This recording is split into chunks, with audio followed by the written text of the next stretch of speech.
చెట్టు కథొక చిన్న గ్రామం అంచున పెద్దకొండ నీడలో ఒక పాత చెట్టు ఉండేది. ఆ చెట్టు పేరు ఎవరికీ తెలియదు. కానీ గ్రామంలోని అందరికీ అది చాలా ప్రియమైనది. ఎందుకంటే ఆ చెట్టు చిన్నపిల్లలకు ఆటస్థలం, వృద్ధులకు విశ్రాంతి, రైతులకు ఆశ్రయం. ఆ చెట్టు చిన్న మొక్కగా ఉన్నప్పుడు దాన్ని నాటింది ఒక పేద రైతు రామయ్య. రామయ్య ప్రతిరోజూ దానికి నీళ్లు పోసేవాడు, మట్టిని కప్పేవాడు, ఎండలో ఎండిపోకుండా చూసేవాడు. నువ్వు పెద్ద చెట్టవ్వాలి నాయనా, చాలా మందికి ఉపయోగపడాలి అని చెట్టుతో మాట్లాడేవాడు. కాలం గడిచింది. చిన్న మొక్క పెద్ద చెట్టయింది. దట్టమైన ఆకులు, చల్లని నీడ, తీపి ఫలాలు ఇచ్చే గొప్ప చెట్టుగా మారింది. గ్రామంలో పిల్లలు ఆ చెట్టు కింద కూర్చుని చదువుకునేవారు. వేసవిలో ప్రయాణికులు ఆ నీడలో సేదతీరేవారు. వర్షంలో రైతులు ఆ చెట్టు కింద నిలబడి విశ్రాంతి తీసుకునేవారు. చెట్టు ఎంతో ఆనందపడేది. నేను అందరికీ ఉపయోగపడుతున్నాను అని గర్వంగా అనుకునేది. ఒకరోజు గ్రామానికి ఒక వ్యాపారి వచ్చాడు. అతడు ఆ చెట్టును చూసి అన్నాడు, ఇంత పెద్ద చెట్టు కట్ చేస్తే బాగా డబ్బు వస్తుంది. కలపతో ఇల్లు కట్టొచ్చు.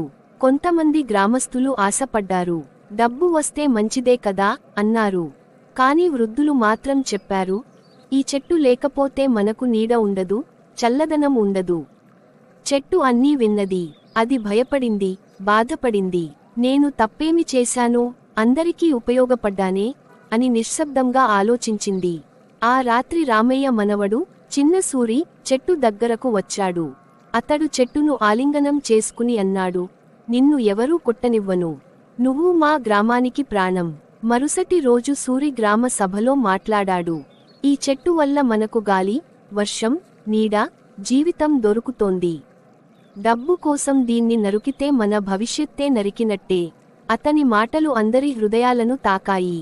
వ్యాపారిని పంపేశారు. చెట్టును కాపాడాలని గ్రామం మొత్తం నిర్ణయించింది. ఆ రోజు నుంచి ఆ చెట్టును జీవన చెట్టు అని పిలవడం మొదలుపెట్టారు.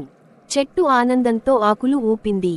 మనిషి నన్ను కాపాడాడు, ఇప్పుడు నేను మనిషిని కాపాడతాను. జీవన చెట్టు చివరి అధ్యాయం. సంవత్సరాలు గడిచాయి. జీవన చెట్టు ఇప్పుడు మరింత వృద్ధమైంది. కొమ్మలు కొంచెం వంగాయి, కానీ దాని నీడ ఇంకా విస్తారంగానే ఉంది. చిన్న సూరి ఇప్పుడు గ్రామానికి నాయకుడయ్యాడు. అతడు చదువుకుని తిరిగి తన ఊరికి వచ్చాడు.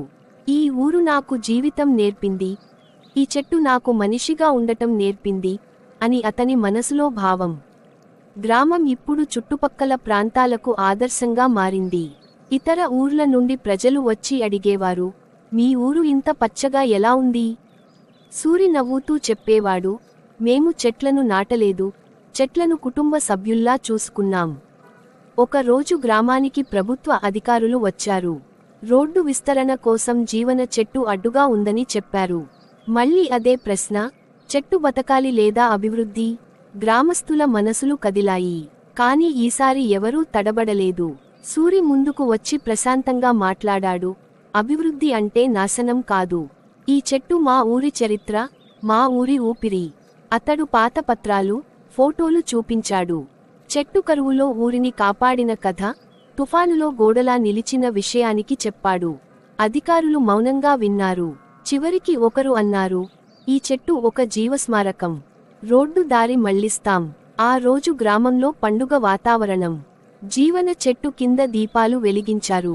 పిల్లలు పాటలు పాడారు. వృద్ధులు కన్నీళ్లతో నవ్వారు. కొన్ని నెలల తరువాత జీవన చెట్టు నిశ్శబ్దంగా తన ప్రయాణాన్ని ముగించింది. ఏ శబ్దం లేదు, ఏ బాధ లేదు. కాని అది చనిపోలేదు. దాని విత్తనాల నుంచి వందల మొక్కలు మొలిచాయి. ఆ చెట్టు కింద ఇప్పుడు ఒక చిన్న వనం ఉంది. దాన్ని గ్రామస్తులు జీవనవనం అని పిలిచారు. సూరి ఒక బోర్డు పెట్టించాడు, ఈ చెట్టు పడిపోయింది కాదు, ఇది 1000 చెట్లుగా నిలిచింది. గాలి వీస్తే ఆ ఆకుల శబ్దం ఇలా అనిపిస్తుంది, నన్ను కాపాడితే కాదు, నన్ను కొనసాగిస్తేనేమీ జీవితం కొనసాగుతుంది. చివరి బోధ, నారుమొక్క ఒక చెట్టు కథ కాదు, ఇది మన భవిష్యత్తు కథ.